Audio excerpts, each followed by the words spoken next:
الحمد لله نحمده ونستعينه ونستغفره ونؤمن به ونتوكل عليه ونعوذ بالله من شرور أنفسنا ومن سيئات أعمالنا من يهده الله فلا مضل له ومن يضلله فلا هادي له وأشهد أن لا إله إلا الله وحده لا شريك له وأشهد أن محمدا عبده ورسوله أرسله بالحق بشيرا ونذيرا ليظهره على الدين كله ولو كره المشركون. اللهم صل على محمد وعلى آل محمد كما صليت على إبراهيم وعلى آل إبراهيم وبارك على محمد وعلى آل محمد كما باركت على إبراهيم وعلى آل إبراهيم إنك حميد مجيد. أما بعد فإن خير الكلام كلام الله وخير الحديث كتاب الله وخير الهدي هدي محمد صلى الله عليه وسلم وشر الأمور محدثاتها وكل محدثة بدعة وكل بدعة ضلالة. أيها الإخوان والأخوات أوصيكم بنفسي أولا بتقوى الله. أعوذ بالله من الشيطان الرجيم.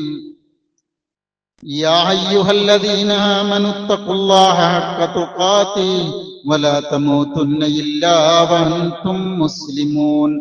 يا أيها الناس اتقوا ربكم الذي خلقكم من نفس واحدة وخلق منها زوجها وبث منهما رجالا كثيرا ونساء واتقوا الله الذي تساءلون به والأرحام إن الله كان عليكم رقيبا. يا أيها الذين آمنوا اتقوا الله وقولوا قولا سديدا يصلح لكم أعمالكم ويغفر لكم ذنوبكم ومن يطع الله ورسوله فقد فاز فوزا عظيما. بسم الله الرحمن الرحيم. ما يفعل الله بعذابكم إن شكرتم وآمنتم وكان الله شاكرا عليما.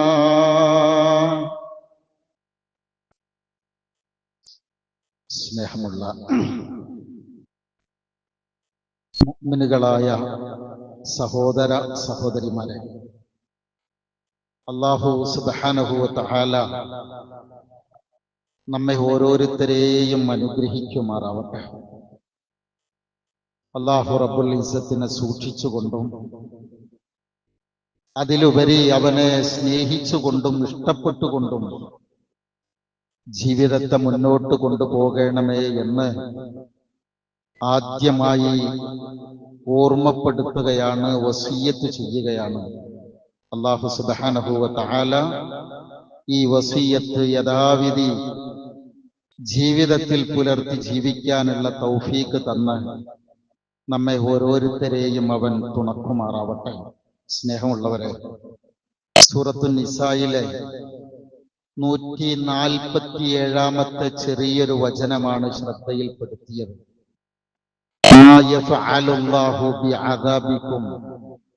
അല്ലാഹു നിങ്ങളെ ശിക്ഷിക്കുകയേയില്ല. എങ്ങനെ? ഇൻ ശക്കർതും വ ആമൻതും, നിങ്ങൾ നന്ദി കാണിക്കുകയും വിശ്വസിക്കുകയും ചെയ്യുകയാണെങ്കിൽ. വകാന അല്ലാഹു ആരെന്നറിയോ? ശാക്കിറൻ, അവൻ തീർത്തും നന്ദിയുള്ളവനാണ്. അലീമൻ, എല്ലാതിനെ സംബന്ധിച്ചും അറിവുള്ളവനാണ്. ഇതാണ് വചനത്തിന്റെ നേർക്കുനേരെയുള്ള അർത്ഥം. മനുഷ്യരായ നമ്മുടെ ജീവിതത്തിൽ മൂല്യബോധം എന്ന് പറയുന്നത് അനിവാര്യമാണ്. മൂല്യം കാത്തു സൂക്ഷിക്കുന്ന ഒരു മനുഷ്യന് മാത്രമാണ് നിലനിൽപ്പുണ്ടാവുക. ആ മനുഷ്യനെയാണ് എല്ലാവരെയും സ്നേഹിക്കുക. എന്തെങ്കിലും ഒരു മേഖലയിൽ എത്തിപ്പെടാൻ അവന് മാത്രമാണ് കഴിയുക. നിങ്ങൾ നോക്കിയേ, നമ്മുടെയൊക്കെ മനസ്സിൽ ഈ മൂല്യത്തിന് എത്ര വിലയുണ്ട് എന്നതിന് ഒരു അധ്യാപകൻ നടത്തിയൊരു പരീക്ഷണം ഉണ്ട്, നിങ്ങൾക്കറിയാലോ. ഒരു കയ്യിൽ 500 രൂപയും മറ്റേ കയ്യിൽ ഒരു കടലാസും പിടിച്ചു. ഈ 500 രൂപയുടെ നോട്ട് ഉയർത്തി കാണിച്ചു വിദ്യാർത്ഥികളോട് ചോദിച്ചു, മക്കളെ, ഇത് നിങ്ങളിൽ ആർക്ക് വേണം? എല്ലാരും പറഞ്ഞല്ലോ ഞങ്ങൾക്ക് വേണം, എനിക്ക് വേണം, എനിക്ക് വേണം. ആ മാഷത് ഒന്നുകൂടി ചുരുട്ടിയിട്ട് ചോദിച്ചു, ഇനി ആർക്കാ വേണ്ടത്? എന്നാലും വേണം. നിലക്കിട്ടൊന്ന് ചവിട്ടി കാണിച്ചിട്ട് എടുത്തിട്ട് ചോദിച്ചു, ഇനി ആർക്കെങ്കിലും വേണോ? എന്നാലും വേണം. എനിക്ക് വേണം. ആ മനുഷ്യൻ, അധ്യാപകൻ മറ്റേ കയ്യിലുള്ള നല്ല കടലാസ് ഇങ്ങനെ കാണിച്ചെടുത്തിട്ട് പറഞ്ഞു, ഇതാർക്കേലും വേണോ? ഞങ്ങൾക്ക് വേണ്ട. എന്താ കാരണം? രണ്ടും ഒരു നിലക്ക് നോക്കിയാൽ പേപ്പറാണ്, ഒരു കടലാസാണ്. എന്താണ് അതിന്റെ വ്യത്യാസം എന്ന് പറഞ്ഞാൽ, ഒന്നിന് മൂല്യമുണ്ടായിരുന്നു, മറ്റേതിന് മൂല്യമില്ലല്ലോ. പ്രിയപ്പെട്ടവരെ, മൂല്യമുള്ള ഒരാളെ എല്ലാവർക്കും ഇഷ്ടമായിരിക്കും.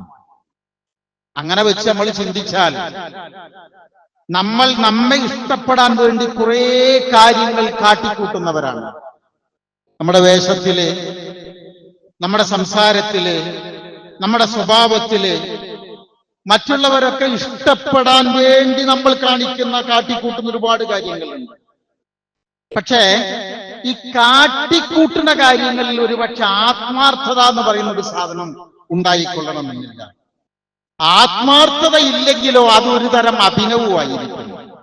അഭിനയം എന്ന് പറയുന്നത് മൂല്യമില്ലാത്തതിന്റെ തെളിവുമാണ്.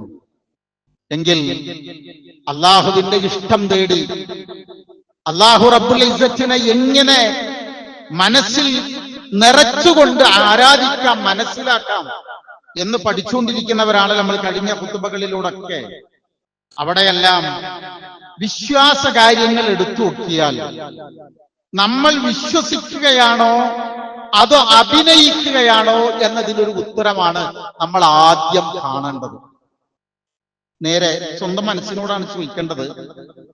നമ്മളെ ഈമാൻ ഉറപ്പിക്കാൻ വേണ്ടി പറയുമ്പോൾ അള്ളാന്റെ ഒരുപാട് സിഫത്തുകൾ പഠിക്കുമ്പോ ആ സിഫത്തുകൾക്കൊക്കെ ഓരോ സമാനതകൾ ഉണ്ടാവും. റബ്ബാണ്, ഖാലിഖാണ്, ബാരിയാണ്, മുസവ്വിറാണ്. ഈ പറയുന്ന വാക്കുകളൊക്കെ നമ്മൾ അർത്ഥം കൊടുക്കുമ്പോ സമാനത വരുന്ന ഒരർത്ഥങ്ങളാണ്. സൃഷ്ടിച്ചവനാണ്, സംരക്ഷിക്കുന്നവനാണ്, രൂപം നൽകിയവനാണ്, അനുഗ്രഹങ്ങൾ ചൊരിയുന്നവനാണ്. അങ്ങനെയൊക്കെ നമ്മൾ എണ്ണുമ്പോ അതിനൊക്കെ ഒരു സമാനതയുണ്ടാവും. ഇവിടെ നമ്മൾ പഠിക്കേണ്ട ഒരു സംഗതി എന്താണെന്ന് വെച്ചാൽ, അഭിനയമില്ലാതെ നമുക്കൊരു കാര്യം എങ്ങനെ ഭംഗിയായി ചെയ്യാൻ കഴിയും? നമ്മളൊരു ആക്റ്റീവ് മുസ്ലിമാണോ അതൊരു ആക്റ്റീവ് മുസ്ലിമാണോ എന്ന് നമ്മളോട് ചോദിച്ചാൽ നമ്മൾ എന്താ മറുപടി പറയാം?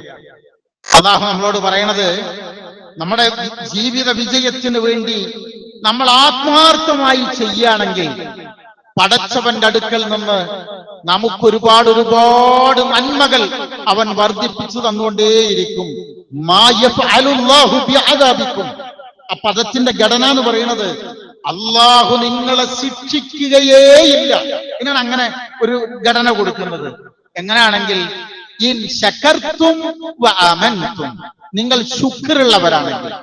അല്ലാഹ് ശാക്കിറാണ്. വകാന അല്ലാഹു ശാക്കിറൻ അലീമ. മറ്റൊരു ഭാഗത്ത് അല്ലാഹനെ കുറിച്ച് പറഞ്ഞെന്തറിയാമോ? വല്ലാഹു ശക്കൂറുൻ ഹലീമുൻ. ആ ഭാഗം പറയുന്നത് സൂറത്തു തആബുനിൽ 17-ാമത്തെ വചനമാണ്. ശക്കൂർ എന്ന് പറഞ്ഞാൽ ശുക്റിന്റെ, നമ്മൾ അന്ന് പഠിച്ചതുപോലെ അതിന്റെ സൂപ്പർലേറ്റീവ് നാമമാണ് ശക്കൂർ. ഹലീം എന്ന് പറഞ്ഞാൽ എല്ലാം ഉൾക്കൊള്ളുന്നവൻ, സഹനം വല്ലാതെയുള്ളവൻ, എന്തു ഉൾക്കൊള്ളാൻ കഴിയുന്നവൻ. അങ്ങനെ നമ്മൾ ചിന്തിച്ചു നോക്കുമ്പോ എന്നറിയാം. പക്ഷെ നമ്മളോട് വേറൊരു കാര്യം കൂടിയും പറയുന്നുണ്ട്. ഇൻ ശകർതും ലൈൻ ശകർതും ലഅസീദന്നകും. നിങ്ങൾക്ക് നന്ദി ബോധമുണ്ടോ? ഞാൻ നിങ്ങൾക്ക് വല്ലാതെ വർദ്ധിപ്പിച്ചു തരാം. നന്ദി കേട് വന്നാൽ എന്റെ ശിക്ഷ നിങ്ങൾക്ക് താങ്ങാൻ കഴിയില്ല എന്നും പറയുന്നുണ്ട്. പ്രിയപ്പെട്ടവരെ, നമ്മൾ നോക്കിയേ, പരസ്യ ജീവിതത്തെ കുറിച്ച് നമ്മൾ ചിന്തിക്കുമ്പോൾ, നമ്മളെ പരസ്യ ജീവിതത്തെ കുറിച്ച് നമ്മൾ ചിന്തിക്കുമ്പോൾ നമ്മളൊക്കെ ഒരു പരിധി വരെ പെർഫെക്റ്റ് ആണ്, അല്ലേ? ഒരു അഭിനന്ദിക്കാവുന്ന ജീവിതം. ഞാൻ മനസ്സ് തുറന്ന് സംസാരിക്കുകയാണ്, ശാന്തമായി ഇരുന്ന് നമ്മൾ നമ്മളോട് തന്നെ ചോദിക്കുക, സ്വകാര്യതയിൽ സത്യസന്ധരാണോ, പരിശുദ്ധമാണോ, നീതിപൂർവകമാണോ നമ്മുടെ ജീവിതം? ഈ നന്ദി അല്ലാഹ് ഷാക്കിറാന്ന് പറയുമ്പോൾ നമ്മൾ ആദ്യം അതാ പഠിക്കേണ്ടത്. ഈ സുഫിയാൻ ഇബ്നു ഉയൈന റഹിമഹുള്ള 3 കാര്യങ്ങൾ നമുക്ക് പറഞ്ഞു തരുന്നുണ്ട്. ഇദാ വഖഫത്തി സരീറ അൽ അലാനിയ ഫദാലികൽ അദ്ൽ. നമ്മുടെ രഹസ്യവും പരസ്യവും ഒരുപോലെയായാൽ ആ ജീവിതം നീതിപൂർവകമായി. നേരെ ശ്രദ്ധിക്കണേ. വഇദാ കാനത്തി സരീറ അഫ്ളലു മിനൽ അലാനിയ. നമ്മുടെ സ്വകാര്യ ജീവിതം പരസ്യ ജീവിതത്തിലേക്കാളും മഹിതമായാൽ, അഫ്ളലായാൽ, ഫദാലികൽ ഫള്, അതാണ് മഹത്വം. വഇദാ കാനത്തിൽ അലാനിയ അഫ്ളലു മിനസ് സരീറ. നമ്മുടെ സ്വകാര്യ ജീവിതത്തെക്കാളും അഫ്ളലാണ്, ഭയങ്കര മികവ് പുലർത്തുന്നതാണ് നമ്മുടെ പരസ്യ ജീവിതമെങ്കിലോ ഫദാലികൽ ജൗർ, അത് ഒരു തരം കനപ്പുള്ള അനീതിയാണ്. നമ്മൾ ഇതിൽ ഏതിലാ പെടുക? ചിന്തിച്ചാല്, നമ്മുടെ രഹസ്യ ജീവിതത്തെ കുറിച്ച് പരിശോധിച്ചാല്, പരസ്യമായി ചെയ്യാൻ മടിക്കുന്ന പലതും സ്വകാര്യമായി, പ്രിയപ്പെട്ടവരെ, നമ്മുടെയൊക്കെ ജീവിതത്തിൽ വന്നു പോകുന്നില്ലേ? സ്വകാര്യമായി നമ്മൾ പലതും കാണുന്നില്ലേ, പലതും കേൾക്കുന്നില്ലേ? അതൊരു യാഥാർത്ഥ്യമല്ലേ? എങ്ങനെ രക്ഷപ്പെടും? സത്യത്തിൽ നമ്മളെ അലട്ടേണ്ടുന്ന, നമ്മളെ തളർത്തിക്കളയേണ്ടുന്ന വലിയൊരു പ്രശ്നമാണിത്. അതിനാണ് അല്ലാഹ് പറഞ്ഞത്, മാ യഫഅലുല്ലാഹു ബിഅദാബിക്കും ഇൻ ശകർതും വആമൻതും. അല്ലാഹുവിനെ യഥാവിധി മനസ്സിലാക്കലാണ് ഇതിന് ഒരേ ഒരു പ്രതിവിധി, അതല്ലാതെ വേറെ ലോകത്ത് പ്രതിവിധിയില്ല. അതിനാണ് അള്ളാഹിനെ കുറിച്ച് പഠിക്കുമ്പോ ഇവിടെ നമ്മൾ ഇന്ന് പഠിക്കുന്നത് ഏതാ വാക്കറിയോ? അല്ലാഹു ശാക്കിറാണ്, അല്ലാഹു ശക്കൂറാണ്. റബ്ബ് പഠിച്ചു, റഹ്മാൻ വന്നു, റഹ്മത്തിന്റെ ഒരു ഭാഗം വന്നു, പിന്നെ നമ്മൾ ആ പറഞ്ഞതിൽ തന്നെ ഖാലിഖാണെന്നുള്ള ഭാഗം വന്നു. കൂടെ നമ്മൾ പഠിക്കേണ്ടത് അല്ലാഹു ശാക്കിറാണ്. ഈ ശുക്ർ എന്ന പദത്തിന്റെ ബേസ്, അതിന്റെ ഒരു അസുൽ എന്താണെന്നറിയോ? അതിനർത്ഥം കൊടുക്കുക അസ്സിയാദ, അന്നുമുവ്, അതേപോലെ തന്നെ അല്ലാഹു. സിയാദ എന്ന് പറഞ്ഞാൽ വർധനവ്, നുമുവ് എന്ന് പറഞ്ഞാലും വളർച്ച, ലുഹൂർ എന്ന് പറഞ്ഞ നേരെ അർത്ഥം പ്രകടമായി കാണുക. ഇതാണ് ശുക്ർ എന്ന് പറയുന്നതിന്റെ അർത്ഥം. ശുക്രിന്റെ ഹഖീഖത്ത് എന്താണ്? അസ്സനാഉ അലൽ മുഹ്സിനി ബിദിക്രി ഇഹ്സാനിഹി. ഒരാളുടെ നന്മ ചെയ്ത എന്നുവെച്ചാൽ നന്മ ചെയ്ത ഒരാളുടെ നന്മയെ പ്രകീർത്തിച്ചുകൊണ്ട് പുകഴ്ത്തുകയും വാഴ്ത്തുകയും ചെയ്യുന്നതിനാണ് നമ്മൾ ശുക്ർ എന്ന് പറയുക. അപ്പൊ അല്ലാഹ് ഷാക്കിറാണ്, അല്ലാഹ് ശക്കൂറാണ് എന്ന് പറഞ്ഞാൽ ഉലമാവ് പറയുന്നുണ്ടല്ലോ, ശരിക്കും ചിന്തിക്കണം. അല്ലാഹ് നന്ദി കാണിക്കുന്നവനാണെന്ന് പറഞ്ഞാല് സത്യത്തിൽ എന്താണ്? അല്ലാഹുവാണ് എല്ലാ നിഅമത്തും തരുന്നത്. നന്ദി കാണിക്കേണ്ടത് യഥാർത്ഥത്തിൽ അടിമകളാണ്. സൃഷ്ടികളൊന്നും സൃഷ്ടാവിന് നൽകുന്നില്ലല്ലോ, അല്ലേ? അല്ലാഹു ആരാണ്?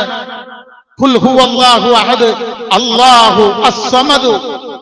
അല്ലാഹു പരാശ്രയരഹിതനാണ്, എല്ലാവർക്കും ആശ്രയിക്കേണ്ടത് അവനെയാണ്, അവൻ സമതാണ്.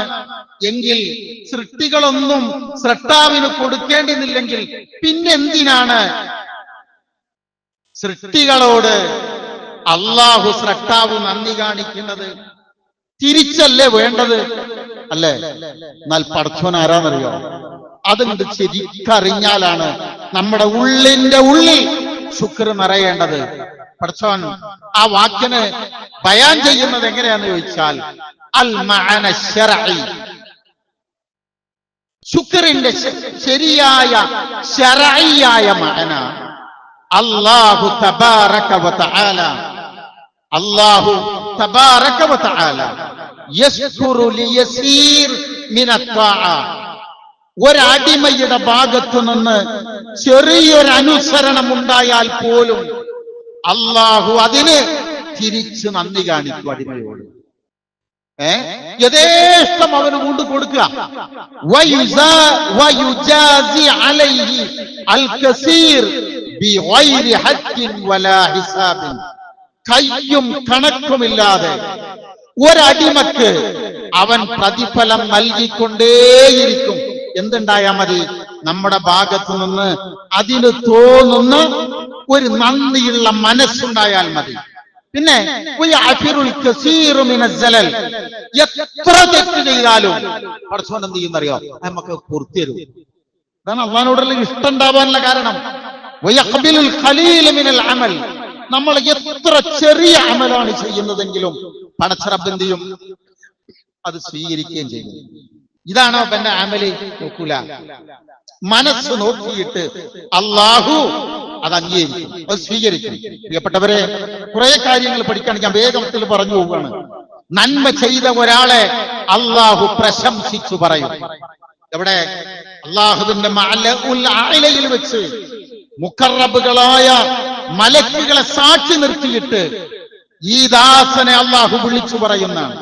അല്ല പുകഴ്ത്തും. എന്റെ ഇന്നാലിന്ന അടിമ ഇന്നത് ചെയ്തിട്ടുണ്ട്, ഞാൻ അവനെ ഇഷ്ടപ്പെട്ടിട്ടുണ്ട്, നിങ്ങളും ഇഷ്ടപ്പെടണമെന്ന് പറയും. നമ്മിലെ ചെറിയ ഒരു നന്ദി പ്രകടനം പോലും സ്വീകരിച്ച് ചെറിയ നിഅമത്തുകളെ പോലും അള്ളാഹു നമുക്ക് എന്ത് ചെയ്യും? വർദ്ധിപ്പിച്ചു തരും. ലയിൻ ശകർതും ലഅസീദന്നകും. അള്ളാഹു നമ്മളോട് അതാ പറയുന്നത്. നമ്മുടെ മാനസിക ശാരീരിക അവസ്ഥകൾ, സാഹചര്യങ്ങൾ എല്ലാം അറിയുന്നവൻ അള്ളാഹു ആണല്ലോ. അറിഞ്ഞ് അതിനെല്ലാം അള്ളാഹു നമുക്ക് പ്രതിഫലം തരും. നന്മ ചെയ്യാനുള്ള തൗഫീഖ് അള്ളാഹു ഉണ്ടാക്കി തരും. അവിശ്വാസികളാണെങ്കിൽ പോലും, പറയണ വാക്ക് നല്ലപോലെ ശ്രദ്ധിക്കണം, ഒരവിശ്വാസിയാണെങ്കിൽ പോലും അവർ ചെയ്യുന്നത് നന്മയാണെങ്കിൽ അതിന്റെ കൂലി ഈ ലോകത്ത് വെച്ച് അള്ളാഹു അവർക്ക് കൊടുക്കും. അത് പരലോകത്തല്ല. പരലോകത്ത് 99% ഉണ്ടെന്ന് ഞാൻ കഴിഞ്ഞ ഖുതുബയിൽ പറഞ്ഞു. അത് ദുനിയാവുകൊണ്ട് കൊടുക്കും. ഇങ്ങനെ മനസ്സിലാക്കിയാൽ പിന്നെ നമ്മുടെ ഭാഗത്തുനിന്ന് എന്തുണ്ടാവണം സഹോദരങ്ങളെ? എന്തുണ്ടാവണം? അള്ളാനെ ഓർക്കുന്ന ഒരു ഹൃദയം, ഒരു മനസ്സ് നമുക്കുണ്ടാവണം. ഒരാള് പറഞ്ഞു, ഒരു പണ്ഡിതൻ പറഞ്ഞതാ, എന്റെ റബ്ബ് എന്നെ എപ്പോഴാണ് ഓർക്കുന്നത് എന്ന് എനിക്കറിയാം. നല്ല ശ്രദ്ധിക്കണം. എന്റെ റബ്ബ് എന്നെ എപ്പോഴാണ് ഓർക്കുന്നത് എന്ന് എനിക്കറിയാം. അയാളോട് ചോദിച്ചു, അതെങ്ങനെ നിങ്ങൾക്കറിയാം? നിങ്ങൾക്ക് എങ്ങനെ അത് മനസ്സിലാവുക? ഇതിന് മറുപടി പറഞ്ഞാൽ എന്താ അറിയാം? ഞാൻ എപ്പോഴൊക്കെ എന്റെ റബ്ബിനെ ഓർക്കുന്നുണ്ടോ അപ്പോഴെല്ലാം അവൻ എന്നെയും ഓർക്കുമെന്ന് പറഞ്ഞിട്ടുണ്ട്. ഫദ്കുറൂനി അദ്കുറുക്കും വഷ്കുറൂലി വലാ തക്ഫുറൂൻ. ഫദ്കുറൂനി അദ്കുറുക്കും. എന്നെ ഓർത്തോ, ഞാൻ നിന്നെയും ഓർക്കാം. അല്ലേ സഹോദരങ്ങളെ? അള്ളാഹുവിന്റെ അടുക്കൽ നമുക്ക് സ്ഥാനമുണ്ടാവുന്നത് നമ്മുടെ മനസ്സിൽ അള്ളാഹുവിന് സ്ഥാനമുണ്ടാകുമ്പോഴാണ്. എങ്ങനെ നമുക്ക് ഉറക്കം വരിക? പലരും അള്ളാഹുവിനെ കാണുന്നത് പ്രയാസമുണ്ടാകുമ്പോൾ ചോദിക്കാനുള്ള ഒരു ശക്തിയായിട്ടാണ്. അല്ലേ? നമുക്കൊരിടങ്ങാറ് വരുമ്പോ ചോദിക്കേണ്ട ആളാണ് പടച്ചോന എന്ന് മാത്രമായിട്ട് നമ്മൾ അള്ളാഹിനെ കാണുന്നത്. പ്രയാസങ്ങളും ബുദ്ധിമുട്ടുകളും അപകടങ്ങളും ഉണ്ടാകുമ്പോ അള്ളാഹുവിനെ ധാരാളമായി വിളിക്കുന്ന ആളുകളാണ് ഞാനും നിങ്ങളും ഒക്കെ. സന്തോഷങ്ങൾ ഉണ്ടാവുമ്പോ, അല്ലെ, നല്ല സമാധാനം ഉണ്ടാവുമ്പോ, ആനന്ദം ഉണ്ടാവുമ്പോ, കുറെ സമയം അള്ളാഹുവുമായി മുണ്ടിപ്പറഞ്ഞിരിക്കാൻ നമുക്ക് തോന്നാറുണ്ടോ?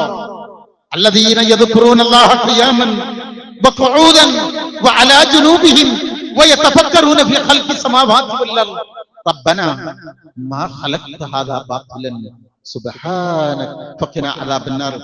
ആയത്തിന്റെ അർത്ഥം പറയാൻ നേരല്ല, എനിക്ക് മനസ്സിലായല്ലോ അതിന്റെ അർത്ഥം. ഈ സമ്മാനം എന്ന വാക്കിന് പ്രസന്റ് എന്നൊരർത്ഥല്ലേ? അല്ലെ? ആ വാക്കിന് പ്രസന്റ്, സമ്മാനം അങ്ങോട്ടും ഇങ്ങോട്ടും ഒക്കെ പറയാം. സത്യത്തിൽ പ്രസന്റ് പറഞ്ഞാൽ എന്താ? സാന്നിധ്യം, ഹാജർ എന്നല്ലേ അതിന് പറയാ. ഇത് രണ്ടും ഒന്നായത് എങ്ങനെയാണ് എന്ന് ഒരു ഇംഗ്ലീഷുകാരന്റെ വിവർത്തനത്തിൽ നമുക്ക് കാണാം. സമ്മാനം എന്ന് പറയുന്ന ഒന്ന് വേണ്ടപ്പെട്ട മനുഷ്യന്റെ ഉള്ളിൽ സാന്നിധ്യം ഉണ്ടായത് കൊണ്ടാണ് അതിന് പ്രസന്റ് എന്ന് പേര് വന്നത്. ഇഷ്ടപ്പെടുന്ന ഒരാൾക്ക് നമ്മൾ നൽകുന്ന ഗിഫ്റ്റ് വ്യത്യസ്തമായിരിക്കും. വേണ്ടപ്പെട്ട ഒരാളാണെങ്കിൽ ബന്ധത്തിന്റെ തീവ്രതക്കനുസരിച്ചിട്ടായിരിക്കും നമ്മൾ എന്ത് കൊടുക്കുക, നമ്മൾ ഗിഫ്റ്റ് കൊടുക്കുക. അപ്പൊ ഒരാളുടെ വീട് പുര കയറി താമസമുണ്ട്, അയാൾക്ക് അതൊന്നും കൊടുത്ത പോരാ, അയാൾ നമ്മളുമായിട്ടുള്ള ആ ബന്ധം ഭയങ്കരാണ്, അതുകൊണ്ട് ഇങ്ങനത്തെ അല്ല കൊടുക്കുന്നത്. എന്താണ് കൊടുക്കേണ്ടത്? മൂല്യം കൂടി വരുന്നത് ബന്ധത്തിന്റെ പേരിലായിരിക്കും. എങ്കിൽ പ്രിയപ്പെട്ടവരെ, അള്ളാഹു നമുക്കൊരുപാട് ഗിഫ്റ്റ് തന്നിട്ടില്ലേ? അള്ളാഹ്ക്ക് നമ്മൾ തിരിച്ചു കൊടുക്കുന്ന ഗിഫ്റ്റ് എന്താ? ഞാൻ സാധാരണ നമ്മൾ കുറെ കുത്തുബകളിൽ പഠിച്ചില്ലെങ്കിലും ശരിക്കൊന്ന് സമാധാനത്തിൽ ആലോചിച്ചിട്ട് നമ്മുടെ ജീവൻ മാത്രം എടുത്താലോചിച്ച പോരെ. നമ്മുടെ ജീവൻ, നമ്മളിപ്പോൾ ഇരിക്കണ ഈ ഇരുത്തം, ഞാനിപ്പോ അടുത്ത ദിവസം ശ്രദ്ധിച്ചൊരു സംഗതിയുണ്ട്. ഒരു വലിയൊരു പരിപാടി നടക്കുന്ന ഒരു ഹാള്, എല്ലാരെയും വിളിച്ചു വരുത്തി ഒരു വീഡിയോ പ്രദർശനം ഉണ്ടെന്ന് പറഞ്ഞിട്ട് പ്രധാനപ്പെട്ടവരൊക്കെ വന്നിട്ടുണ്ട്. അങ്ങനെ ആളുകൾ തിങ്ങി നിറഞ്ഞിരിക്കുന്ന സമയത്ത് ഒരു 10 സെക്കൻഡില്ല ഒരു ഡെമോ വീഡിയോ കാണിച്ചു കൊടുത്തു. കുറച്ച് ആളുകൾ ഇങ്ങനെ ഇരിക്കുന്നുണ്ട്. കുറച്ചും കൂടി കഴിഞ്ഞപ്പോ അതേ വീഡിയോ, എന്നാലും കാണാലോ, ആൾക്കാര് കുറച്ചുകൂടി സമാധാനത്തിലാവുമല്ലോ. ഇനി നമ്മൾ കാണാനിരിക്കുന്നത് വേറെയാണല്ലോ. ഒരു 8-9 പ്രാവശ്യം ഇതേ വീഡിയോ കണ്ടിട്ടു. ഇരിക്കുന്ന ആൾക്കാരൊക്കെ പാടങ്ങട്ട് ഭയങ്കര തലവേദന പിടിച്ച് എന്ത് അങ്ങനെ ബഹളമൊക്കെ ഉണ്ടാക്കാൻ തുടങ്ങി. കുറച്ച് കഴിഞ്ഞപ്പോ ഒരു 9ാമത്തെ പ്രാവശ്യം വേറെ വീഡിയോ ഇങ്ങനെ വരികയാണ്. അതെന്താ അറിയോ? ഒരു വീൽ ചെയറിൽ ഇങ്ങനെ ഒരാൾ കിടക്കുന്നുണ്ട്, വീൽ ചെയറിൽ ഇരിക്കുന്നുണ്ട്, മറ്റേലിങ്ങനെ കിടക്കുന്നുണ്ട്, കുറെ കണ്ണ് കാണാത്ത ആളുകളുണ്ട്.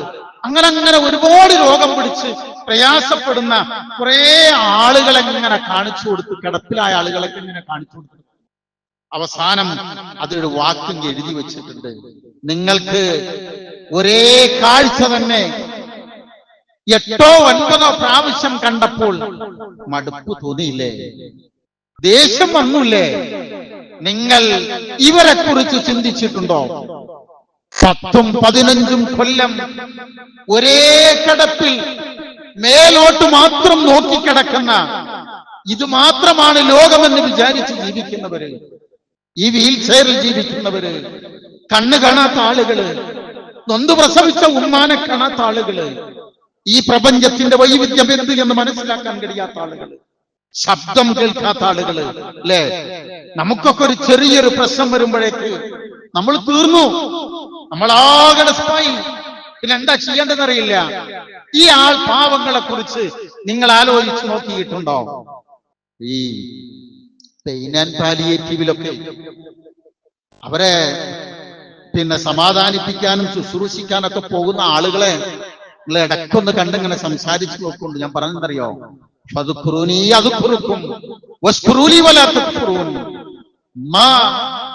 അല്ലാഹു നിങ്ങളെ ശിക്ഷിക്കേയില്ല. എന്ത് വേണം? സുന്ദരമായത് തന്നിട്ട് നമ്മൾ നന്ദി കാണിച്ചോ? ആലോചിച്ചോക്കിയേ, കാഴ്ചകള്, കേൾവികള്, എല്ലാത്തൊരു പ്രോസസ് അല്ലേ? കേൾവിയില്ലാത്ത, നമ്മുടെ കാതില് ചെവിയില് ഉപകരണവുമായി നടന്നു പോകുന്ന ചെറിയ മക്കളെ കുറിച്ച് പ്രിയപ്പെട്ടവരെ നിങ്ങൾ ചിന്തിച്ചിട്ടുണ്ടോ? അല്ലെ, ചെറിയ കുട്ടികളെ കുറിച്ച് ഇങ്ങനെ ചിന്തിച്ചിട്ടുണ്ട്? ഏതെങ്കിലുമൊക്കെ അങ്ങനത്തെ ഒരു ആശുപത്രിയുടെ മുമ്പിൽ ചെന്ന് നോക്കിയാൽ നമ്മൾ അത് അത്ഭുതപ്പെട്ടു പോകും. അത്ഭുതമല്ല, നമ്മളൊരു നേരം തരിച്ചിരിക്കും. ഞാൻ ഈ അടുത്ത കാലത്തൊരു ചികിത്സയുമായി ബന്ധപ്പെട്ട് കോഴിക്കോടിനടുത്തുള്ള ഒരു ക്യാൻസർ ഹോസ്പിറ്റലിൽ ചെന്നപ്പോ, ക്യാൻസർ രോഗികൾ മാത്രമല്ല അവിടെ വരുള്ളൂ, ഇത്ര കുട്ടികളാണെന്നറിയാമോ? അള്ളാഹു സകല മുസീബത്തുകളിൽ നിന്നും നമ്മുടെ മക്കളെയൊക്കെ കാത്തുരക്ഷിക്കുമാറാവട്ടെ.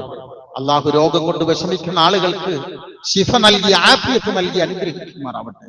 ഇത്ര കുട്ടികളാണെന്നറിയോ സഹോദരങ്ങളെ? എങ്കിൽ ബുദ്ധിമാന്ദ്യം സംഭവിച്ച നമ്മുടെ മക്കളുടെ ആ ഒരു ചിത്രം മാത്രം, രൂപം മാത്രം കണ്ടാ പോരെ, എടുത്ത പോരെ? നമ്മളൊക്കെ എത്ര പ്രാവശ്യം സുബ്ഹാനല്ലാഹ് എന്ന് പറയണം? സുബ്ഹാനല്ലാഹ് നമ്മൾ എത്ര പ്രാവശ്യം പറയണം പ്രിയപ്പെട്ടവരെ? ഒരു ഉമ്മ പറഞ്ഞെന്തറിയോ? നിന്റെ കുട്ടിയുടെ കണ്ണൊന്നിങ്ങനെ അടഞ്ഞു കണ്ടാ മതി. കണ്ണടയ മീൻസ് ഇമ വെട്ടി കണ്ടാ മതി. നമ്മള് ഒരു മിനിറ്റിൽ എത്ര പ്രാവശ്യം ഇവിടെ കണ്ണിങ്ങനെ യമ വെട്ടും? യമ വെട്ടാൻ തന്നെയല്ലേ അതിൽ പറയാ, കണ്ണടച്ചിങ്ങനെ തുറക്കൂലേ? നമ്മുടെ കണ്ണ് സജലമായി നിൽക്കുന്നത് കൊണ്ടല്ലേ? ഈ കണ്ണിൽ വരുന്ന എല്ലാ പൊടിപടലങ്ങളെയും മാലിന്യങ്ങളെയും ഒക്കെ ശുദ്ധീകരിക്കുന്നത് ആ ഒരു പ്രോസസ്സിലൂടെയല്ലേ? നമ്മുടെ സാന്നിധ്യം എന്താ? ഈ കണ്ണ് ഇമ വെട്ടാത്ത ആളുകളുടെ കണ്ണെന്താ? വരണ്ട കണ്ണായിരിക്കും. അവർക്ക് ചെറിയൊരു ചൂട് പോലും ആ കണ്ണിലേക്ക് താങ്ങാൻ കഴിയില്ല. ഇതിനെക്കുറിച്ച് നമ്മൾ ശരിക്കും ആലോചിച്ച് നോക്കിയിട്ടുണ്ടോ? ഓരോന്നും അങ്ങനെ ചിന്തിച്ചു നോക്കിയാൽ പ്രിയപ്പെട്ടവരെ, ഇത് നോൺ സ്റ്റോപ്പാ, ഇതൊരു ഫുൾ സ്റ്റോപ്പ് ഇതിനില്ല. അള്ളാഹ് നമ്മളോട് പറയണെന്താ? ഇതൊക്കെ ആര് തന്നതാ? നമുക്കിതൊന്നും സത്യത്തിൽ ഓർക്കാൻ നേരണ്ടോ എന്നുള്ളതൊന്നും ആലോചിച്ച് നോക്കിയേ. നമ്മളിപ്പോൾ ഏത് ബേജാറിലറിയാം? നമ്മളെവിടുത്തെ ബേജാറില്ല? സത്യത്തിൽ ഇതിനെ കുറിച്ചല്ലേ നമുക്ക് ആലോചന വേണ്ടത്. അള്ളാഹു നമുക്ക് തന്ന സന്തോഷങ്ങൾ വരെ ആനന്ദത്തോടുകൂടി ആലോചിക്കാൻ നമുക്ക് കഴിയുന്നുണ്ടോ? നിങ്ങൾ എന്തൊന്ന് ആസ്വദിക്കുന്നുണ്ടോ അത് മുഴുവനും അള്ളാഹുവിൽ നിന്നാണ്. അള്ളാഹ് നമ്മളോട് എത്രത്തോളം നന്ദി കാണിച്ചിട്ടുണ്ട്. അതൊരു ഗിഫ്റ്റായി നമ്മൾ തിരിച്ചു കൊടുത്തിട്ടുണ്ടോ? എന്റെ റബ്ബ് എനിക്ക് ഒരുപാട് തന്നിട്ടുണ്ട്. എന്റെ ഫ്രണ്ട്സിന് വേണ്ടി ഞാൻ ഒരുപാട് ഓടുന്നുണ്ട്. എന്റെ റബ്ബിന് വേണ്ടി ഞാൻ ഓടുന്നില്ലെങ്കിൽ പരലോകത്ത് നമുക്ക് വേണ്ടി ഓടാൻ വക്കാലത്ത് പറയാൻ പ്രിയപ്പെട്ടവരെ ആരും ഉണ്ടാവില്ല. അള്ളാഹ് അവസാനം പറയുന്ന ഒരു വാക്കുണ്ട് കേട്ടോ. നമ്മൾ മരിക്കാൻ കിടക്കുന്ന സമയം അങ്ങനെ വിശദീകരിച്ചു തരാം. കല്ലാ ഇദാ ബലഅതി തറാഖിയ വഖീല മൻ റാഖ് വലന്ന അന്നഹുൽ ഫിറാഖ് വൽതഫത്തി സാഖു ബിസാഖ് ഇലാ റബ്ബിക യൗമയിദിനിൽ മസാഖ്. ദുനിയാവ് അങ്ങനെ ഓടാണോ? കല്ല.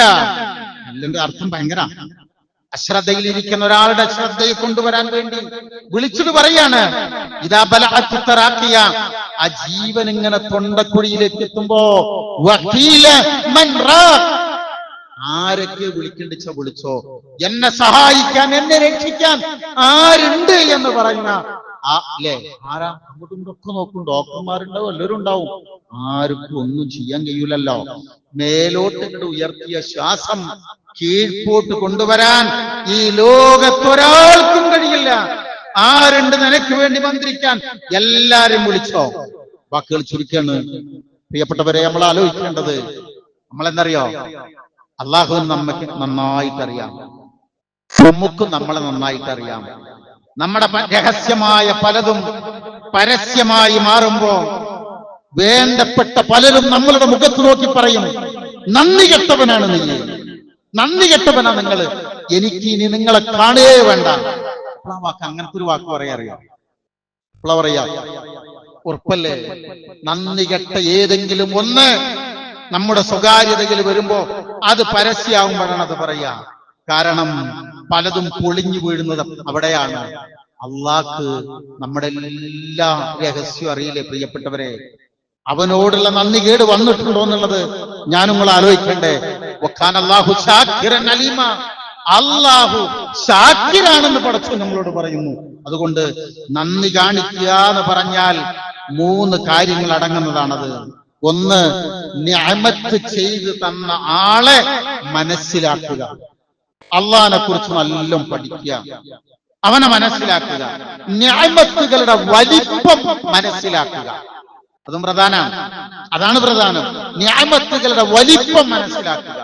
3, ആ നിഅമത്തുകളെ അത് തന്ന ആൾക്ക് ഇഷ്ടമുള്ള മാർഗത്തിൽ നമ്മൾ ഉപയോഗപ്പെടുത്തുക. ഈ 3 എണ്ണവും ഒന്ന് ചേർത്ത് ജീവിതത്തിലേക്ക് വെക്കണം. മാലിക്കി മദ്ഹബിലെ വളരെ പ്രധാനപ്പെട്ട ഒരു പണ്ഡിതനുണ്ട്, ഇമാം സഹ്നൂൻ റഹിമഹുല്ല. അദ്ദേഹം പറയുന്ന ഒരു വാക്കെന്തറിയാമോ? ഇയ്യാക അൻ തകൂന അദുവൻ ലിഇബ്ലീസ ഫിൽ അലാനിയ സ്വദീഖൻ ലഹു ഫി സിരി. പരസ്യ ജീവിതത്തിൽ നീ ഇബ്ലീസിന്റെ ശത്രുവാവുകയും സ്വകാര്യ ജീവിതത്തിൽ നീ ഇബ്ലീസിനെ കൂട്ടുകാരനായി സ്വീകരിക്കുന്നതിനെയും സൂക്ഷിക്കണം കേട്ടോ എന്ന്. പ്രിയപ്പെട്ടവരെ, നമ്മളെല്ലാരും ഇബ്ലീസിന്റെ പരസ്യ ശത്രുക്കളാണ്. പരസ്യമായി നമ്മൾ വീടിയിരിക്കോ? പരസ്യമായി നമ്മളത് ചെയ്യോ? എന്നാൽ നമ്മുടെ സ്വകാര്യത എത്രയാണ് അല്ലെ? വൃത്തികേടുകൾ കുറവാണ് പരസ്യമായി, രഹസ്യത്തിലോ. അതുകൊണ്ട് എന്തുകൊണ്ടാണ് അള്ളാഹുവിലുള്ള വിശ്വാസം നമുക്ക് സമാധാനം തരാത്തത് എന്ന് ചിന്തിച്ചാൽ ആ പടച്ചവനെ മനസ്സിലാക്കുന്നിടത്ത് നമുക്കൊരുപാട് കുറവുകൾ വന്നിട്ടുണ്ട്. അത് പരിഹരിക്കാൻ നമുക്ക് കഴിയണം. അള്ളാഹുവിനെ മനസ്സിലാക്കാൻ, അവനെ പഠിക്കാൻ, അവന്റെ മാർഗത്തിൽ ജീവിക്കാൻ, ആ മാർഗത്തിൽ തന്നെ വിനയത്തോടെ മുന്നേറാൻ ശ്രമിക്കുക, പ്രാർത്ഥിക്കുക. റബ്ബുൽ ഇസ്സത്ത് അവന്റെ നന്ദിയുള്ള അടിമകളുടെ കൂട്ടത്തിൽ ഉൾപ്പെടുത്തി മുന്നോട്ട് പോവാനുള്ള തൗഫീക്ക് തന്ന്, വിനയത്തോടെ ജീവിക്കാനുള്ള തൗഫീക്ക് തന്ന് മുന്നേറാൻ അള്ളാഹു നമ്മെ ഓരോരുത്തരെയും അനുഗ്രഹിക്കുകയും തൃപ്തിപ്പെടുകയും ചെയ്യുമാറാണ്.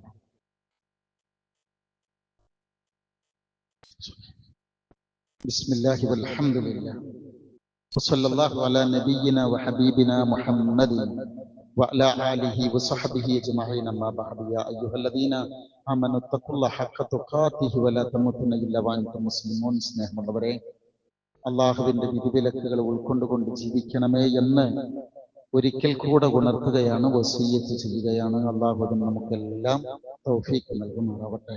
സഹോദരങ്ങളെ, 1-2 പ്രധാന വിഷയങ്ങൾ നിങ്ങളുടെ ശ്രദ്ധയിൽപ്പെടുത്താനാണ് ഞാൻ ഇപ്പോൾ പറയുന്നത്. ഈ ഞായറാഴ്ച രാവിലെ നമ്മുടെ പള്ളിയിൽ താഴെ മദ്രസയിൽ വെച്ച് നമ്മുടെ വിദ്യാർത്ഥികളും യുവാക്കളുടെയും ഒരു കൂട്ടായ്മ, ഒരു സംഗമം നടക്കുന്നുണ്ട്. വളരെ പ്രധാനപ്പെട്ട ഒരു ഒത്തുചേരലാണത്. നമ്മുടെ എല്ലാ വിദ്യാർത്ഥികളും ചെറുപ്പക്കാരായ കുട്ടികളും നിർബന്ധമായും ആ സംഗമത്തിൽ പങ്കെടുക്കണം. രണ്ടാമത്തെ ഒരു കാര്യം, നമ്മൾ ഒരു തെരഞ്ഞെടുപ്പ് കൂടി നമ്മുടെ പടിവാതിൽക്കൽ എത്തിയിരിക്കുകയാണല്ലോ. അതിന്റെ ചൂടും ചൂരൊക്കെ അനുഭവത്തിലേക്ക് ഇങ്ങനെ എത്തിക്കൊണ്ടിരിക്കുകയാണ്. നമ്മിൽ പല ആളുകളും ഇതൊക്കെയായി ബന്ധപ്പെടുന്നവരുമായിരിക്കും. പല നിലക്കുള്ള പാർട്ടിക്കാരും അതിന്റെ പ്രചാരകരൊക്കെ നമ്മുടെ കൂട്ടത്തിൽ ഉണ്ടാകുകയുമാണ്. പക്ഷേ ഒരു വിശ്വാസി എന്ന നിലയിൽ നമ്മൾ ഓരോരുത്തരും ശ്രദ്ധിക്കേണ്ടുന്ന വളരെ പ്രധാനപ്പെട്ട ചില മൂല്യങ്ങളുണ്ട്. ഒരു മുസ്ലിം, ഒരു മുഅ്മിൻ എന്ന നിലയിൽ നമ്മുടെ മാന്യതക്കും മര്യാദക്കും അനുഗുണമാകുന്നത് മാത്രമാണ് ജീവിതത്തിന്റെ എല്ലാ മേഖലകളിലും വരേണ്ടത്. വിശ്വാസികളായ നമ്മുടെ ജീവിതത്തിൽ, നമ്മുടെ സ്വഭാവ പെരുമാറ്റ മേഖലകളിൽ, എല്ലാ മേഖലകളിലും ഈ അടിസ്ഥാനത്തിൽ ജാഗ്രത ആവശ്യമാണ്. അല്ലെ? നമ്മൾ ഏത് മേഖലകളിൽ സജീവമാകുന്നുണ്ടെങ്കിലും ആ മേഖലകളിലൊക്കെ നമ്മുടെ വിശ്വാസ, ആരാധന കാര്യങ്ങളും പരലോക ബോധവും നമുക്ക് സുരക്ഷിതമായി കൊണ്ടുപോകാൻ പറ്റുമ്പോൾ മാത്രമാണ് നമ്മുടെ 2 ലോകവും നമുക്ക് നേരെ കൊണ്ടുപോകാൻ കഴിയുക, അവിടെ വിജയിക്കാൻ കഴിയും. അതിന് ഞാൻ വല്ലാതെ നീട്ടി പറയാതെ തന്നെ നിങ്ങൾക്ക് ഞാൻ പറയുന്നതിന്റെ സൂചനകൾ മനസ്സിലാകുന്നുണ്ടാവും. പ്രത്യേകിച്ച് ഈ ത്രിതല പഞ്ചായത്തിലേക്ക് നടക്കുന്ന തെരഞ്ഞെടുപ്പാവുമ്പോ എന്താന്ന് ചോദിച്ചാൽ, നമ്മൾ താഴെ തട്ടിൽ അതിന്റെ വീറും വാശിയും എല്ലാം കൂടും.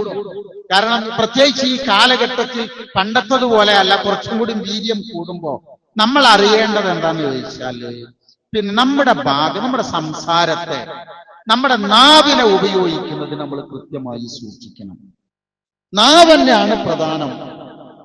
അതിന്റെ മികവും അതിന്റെ കോട്ടങ്ങളൊക്കെ നിങ്ങൾ ആലോചിക്കുക. നാവ് കൊണ്ട് എന്ത് ചെയ്യുന്നവരെന്നോ കളവ് പറയാൻ പറ്റുന്നത്. ദീനിൽ ഏറ്റവും മോശപ്പെട്ട സ്വഭാവമാണ് കളവ് പറയുക എന്ന് പറയുന്നത്. അങ്ങേയറ്റം അള്ളാന്റെ ദീന് വെറുത്തലാണ് കളവ് പറയുന്ന ആളുകളെ. അതുകൊണ്ട് നമ്മൾ ഏത് പാർട്ടിയിലാണ് എവിടെയാണെന്നുള്ളതല്ല, അയാൾ മാന്യനാണ്, പറയുന്നത് മൂല്യമുള്ളതാണ്, അനാവശ്യമായ വർത്തമാനങ്ങൾ അയാളിൽ നിന്ന് വരില്ല എന്ന് ഉള്ള ഒരു ക്വാളിറ്റിയിലേക്ക് ഇൻഷാ അല്ലാഹ് നമുക്ക് എത്തണം. ആ മൂല്യം ജീവിതത്തിൽ ഉണ്ടാവണം. ആക്ഷേപങ്ങളും പിന്നെ ചില പ്രയോഗങ്ങളൊക്കെ വരാൻ സാധ്യതകളുണ്ട്. അത് വരാതിരിക്കാൻ നമ്മൾ പ്രത്യേകം ശ്രദ്ധിക്കണം. കാരണം ഈ ഒരു മനുഷ്യനെ തോൽപ്പിക്കണം എന്നുണ്ടെങ്കിൽ, ജയിപ്പിക്കണം എന്നുണ്ടെങ്കിൽ ഒക്കെ എന്തെങ്കിലുമൊക്കെ പറയണല്ലോ. ആ പറയുന്ന വാക്ക് ഒക്കെ നിങ്ങൾ പറഞ്ഞോളി. പക്ഷേ ലഖബ് അയാളെ വേദനിപ്പിക്കുന്നതോ മാന്യതയില്ലാത്തതോ ഒരിക്കലും അവിടെ വരരുത്. മാത്രമല്ല, ഊഹാഭോഗങ്ങള്, പരദൂഷണങ്ങള്, ഏഷണികള്, ഇതിന്റെ പിന്നാലെ ഒരിക്കലും നമ്മൾ പോവുകയും ചെയ്യരുത്. മാന്യമായത് മാത്രം സംസാരിക്കാൻ നമ്മൾ കാണുക. നമ്മളുടെ സാമ്പത്തിക മേഖല എന്ന് പറയുന്നത് ഹലാലും ഹറാമും ശ്രദ്ധിച്ചുകൊണ്ടുള്ള ക്രയവിക്രയങ്ങളാണ്, ഇടപാടുകളാണ് ഒരു മുസ്ലിം എന്ന നിലയിൽ നമുക്ക് ഉണ്ടാവേണ്ടത്. വനിതകളൊക്കെ കൂടുതൽ പ്രാതിനിധ്യം വരുന്ന മേഖലകൾ കൂടി വരുമ്പോ സ്വാഭാവികമായും വ്യക്തിവിശുദ്ധികൾക്കും ദീനി കാഴ്ചപ്പാടുകൾക്കൊക്കെ നമ്മുടെ സ്വഭാവങ്ങളിൽ മാറ്റി കൂട്ടണം.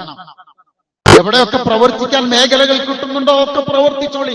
അതൊന്നും ആ ദീനിന്റെ ബോധം ഉൾക്കൊണ്ടുകൊണ്ട് നമുക്ക് എവിടെയും പ്രവർത്തിക്കാൻ ആളുകൾ ഉണ്ടാകണം, പ്രവർത്തിക്കുകയും വേണം. അത്തരം കാര്യങ്ങൾ ശ്രദ്ധിക്കണം.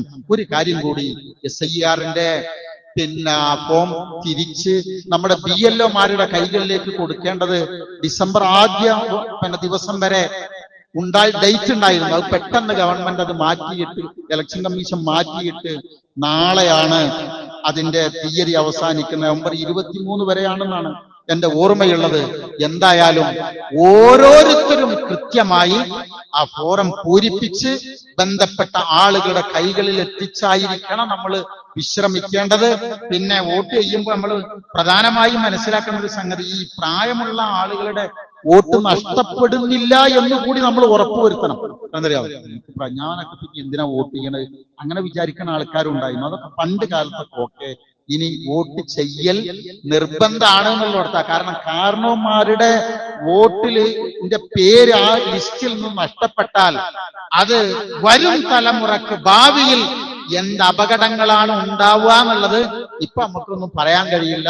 സാഹചര്യങ്ങളൊക്കെ വായിച്ച് നിങ്ങൾ വളരെ പക്വതയോടുകൂടെ ഓരോ കാര്യങ്ങളും സൂക്ഷിച്ച് ശ്രദ്ധിച്ച് അതിനൊക്കെ നേതൃത്വം കൊടുക്കുന്ന പാർട്ടിക്കാർ ഓരോരുത്തരുണ്ടാവും. എല്ലായിടത്തും എല്ലാവരും ജാഗ്രതയുള്ളവരായിരിക്കണം. എല്ലായ്പ്പോഴും നമ്മുടെ ജീവിതത്തിൽ പ്രാർത്ഥനകൾ ഉണ്ടാവണം. പടച്ചു നമ്മളോട് പറഞ്ഞില്ലേ, നന്ദിയുള്ളവരാണോ ഈമാൻ ഉണ്ട് എന്നുണ്ടെങ്കിൽ നിങ്ങളെ ഞാൻ സംരക്ഷിച്ചോളാമാണ്. ആ മേഖലയിൽ നമ്മൾ ഉറച്ചു നിൽക്കണം. നമ്മുടെ മൂല്യങ്ങൾ, നമ്മുടെ ക്വാളിറ്റീസ് ഒരിക്കലും ഏത് മേഖലയിൽ പ്രവർത്തിച്ചാലും നഷ്ടപ്പെടാതെ നമ്മൾ കാത്തു സൂക്ഷിച്ചുകൊണ്ട് ജീവിക്കുന്ന ഒരു മുഅ്മിനായി പോവാൻ നമുക്ക് സാധിക്കണം. പ്രാർത്ഥിക്കണം. അള്ളാഹുവിന്റെ തൗഫീഖ് എല്ലാ മേഖലയിലും ഉണ്ടാവും. നമ്മുടെ മനസ്സുകൂടി അതിന് പ്രധാനമാണ്. ശ്രദ്ധിച്ച് പ്രാർത്ഥിച്ചുകൊണ്ട് മുന്നോട്ട് നീങ്ങാൻ ശ്രമിക്കുക. അള്ളാഹു റബ്ബുൽ ഇസ്സത്ത് അവന്റെ കാരുണ്യത്തിന്റെ ചിറകിനടിയിൽ കഴിഞ്ഞുകൂടാൻ സൗഭാഗ്യം ലഭിക്കുന്നവരുടെ കൂട്ടത്തിൽ ഉൾപ്പെടുത്തി നമ്മെ ഓരോരുത്തരെയും അവൻ അനുഗ്രഹിക്കുമാറാവട്ടെ. നന്ദിയുള്ള ഒരടിമയായി ജീവിച്ച് സന്തോഷത്തോടുകൂടെ ലാ ഇലാഹ ഇല്ലല്ലാഹ് ചൊല്ലി അള്ളാഹുവിനെ കണ്ടുമുട്ടാൻ നമുക്ക് ഓരോരുത്തർക്കും അള്ളാഹു തൗഫീഖ് നൽകുമാറാവട്ടെ. നമ്മുടെ മാതാപിതാക്കളെ അള്ളാഹു അനുഗ്രഹിക്കുകയും മക്കളിൽ നിന്ന്, കുടുംബത്തിൽ നിന്ന് സന്തോഷകരമായ സാഹചര്യം അള്ളാഹു പ്രദാനം ചെയ്യുമാറാവട്ടെ. സകല രോഗങ്ങളിൽ നിന്ന്, കഷ്ടപ്പാടുകളിൽ നിന്ന്, മറ്റു പലരും ഉണ്ടാക്കാൻ ശ്രമിക്കുന്ന മുസീബത്തുകളിൽ നിന്നെല്ലാം നമ്മെയും നമ്മുടെ കുടുംബങ്ങളെയും ഉമ്മത്തിനെയും രാജ്യത്തെയും ഒക്കെ അള്ളാഹു കാത്ത് രക്ഷിക്കുമാറാവട്ടെ. സന്തോഷത്തോടെ അള്ളാഹുവിനെ കണ്ടുമുട്ടാൻ അള്ളാഹു നമുക്കെല്ലാം തൗഫീഖ് നൽകുമാറാവട്ടെ. അല്ലാഹുമ്മ ഗ്ഫിർ ലിൽ മുഅ്മിനീന വൽ മുഅ്മിനാത്ത് വൽ മുസ്ലിമീന വൽ മുസ്ലിമാത്ത് അൽ അഹ്യാഇ മിൻഹും വൽ അംവാത് ഇന്നക മുജീബുദ് ദഅവാതി യാ ഖാദിയൽ ഹജാത്ത്. ربنا اغفر لنا ولإخواننا الذين سبقونا بالإيمان ولا تجعل في قلوبنا غلا للذين آمنوا ربنا إنك رؤوف رحيم. اللهم اجرنا من النار. اللهم اعز الإسلام والمسلمين وأذل الشرك والمشركين ونجنا من القوم الظالمين. ربنا هب لنا من أزواجنا وذرياتنا قرة أعين واجعلنا للمتقين إماما. ربنا آتنا في الدنيا حسنة وفي الآخرة حسنة وقنا عذاب النار واغفر لنا يا غافر المذنبين. آمين برحمتك يا أرحم الراحمين. اللهم صل وسلم وبارك على نبينا محمد وعلى آله وصحبه أجمعين. وسلام على المرسلين والحمد لله رب العالمين.